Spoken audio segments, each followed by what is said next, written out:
नमस्कार मु लिजा आपण स्वागत करुच्ची मो यूट्यूब चैनल लिजा ब्लॉग रे।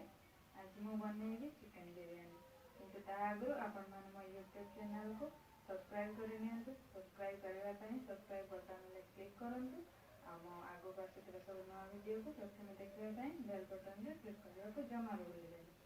प्रथमे आमे सामग्री नोट करनबा। चिकन बिरयानी बनाया पई मु एटी अधिक किलो चिकन नेची 300 ग्राम दही नेची रिफाइन तेल दरकार अनुजाई नहीं 2 टेबल स्पून घी नहीं अदा रसुण पेस्ट नहीं धनिया पाउडर नहीं गरम मसला नहीं हल्दी पाउडर नहीं चिकन पाउडर नहीं बिरयानी मसला नहीं लंका गुंड नहीं लुण नहीं स्वाद अनुजाई केसर को आम क्षीर बुड़े कि समय रखी नहीं एठी सुखला मसला किसी नहीं देखिपी एठी बिरयानी को कलर पाई नहीं एठी पुदीना पत्र नहीं और धनिया पत्र नहीं। चलते आम बनैबा चिकन बिरयानी स्टार्ट करवा। चिकन रे फर्स्ट आम अदा रसुण पेस्ट को नहीं जावा तापरे रखिथिबा दही को ऐड करवा तापरे आमे मसला सबू 2 टेबल स्पून लेखाए नबा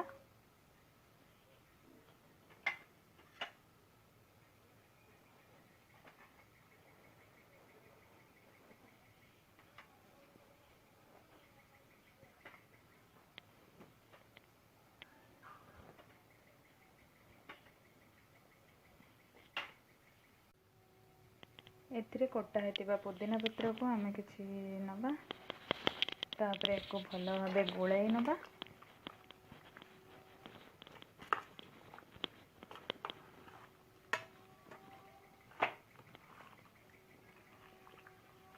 को भलो भाबे गोळाई हिलानी देखंतु ये भलो भाबे गोळाई हे गलानी एको आमे फ्रिज रे आधा घंटा पई मैरिनेट होबा पई रखि दबा।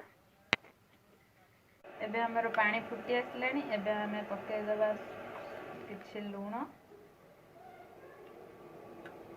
पानी रे मिलई गला तापरे हमें किछि सुखिला मसला जो रखी थिले गुजराती आ दालचीनी आ किछि लवंग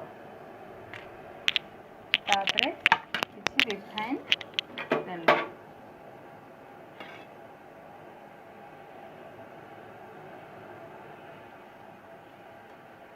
तापरे हमें चावल को छाड़िबा।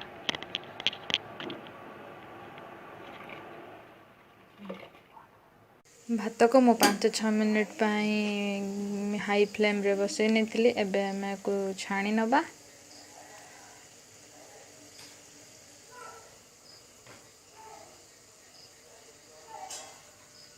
गरम ही आसलानी एबे हमें गोटा मसला पकई नबा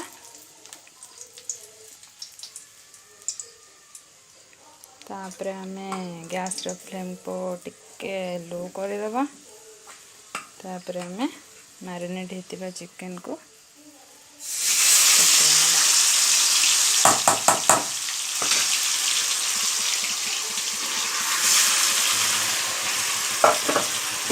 तापरे भलो भाबरे फेंटी नबा तापरे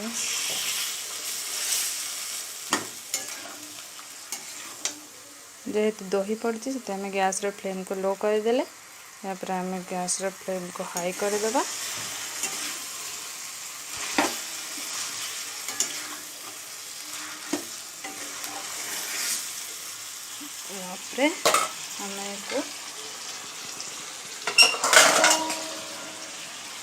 ढांकी नवा 2 मिनिट ढांकी दबा 2 मिनिट हो गलानी एबे आमे मझिरे ताको ढांकी नवा 2 मिनिट ढांकी दबा 2 मिनिट हो गलानी एबे आमे मझिरे ताको टिके कसी नबा तापरे पुणी एको आमे मीडियम फ्लेम रे 5 मिनिट जाक ढांकुड़ी दबा। एबे चिकन हो जाइए कषा एबे आमे को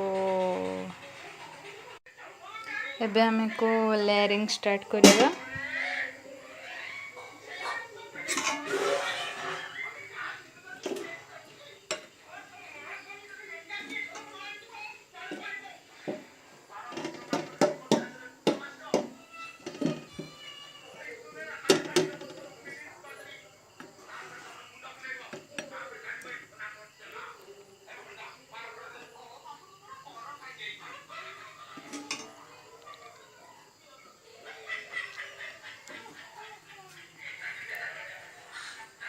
यापर आम चावल पकईनवा।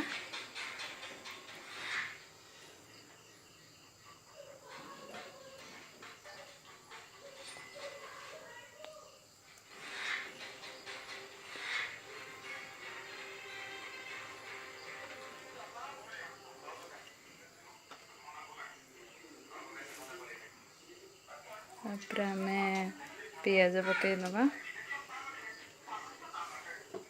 तापर आम धनिया पत्र पकईनवा।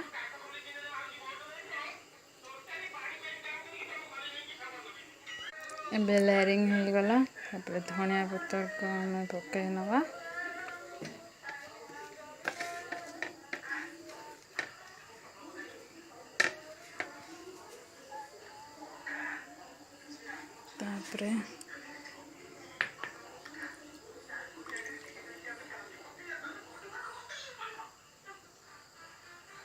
तापर केसर को रखी भी देदेवी।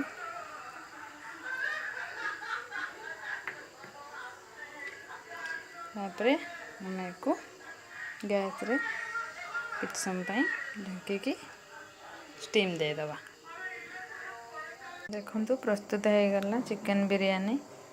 आपन को जदि मो ब्लॉग भल लगी, मो रोषे भल लगी, तो मो चैनल को सब्सक्राइब करंतु, लाइक करंतु एंड शेयर करंतु। जय जगन्नाथ।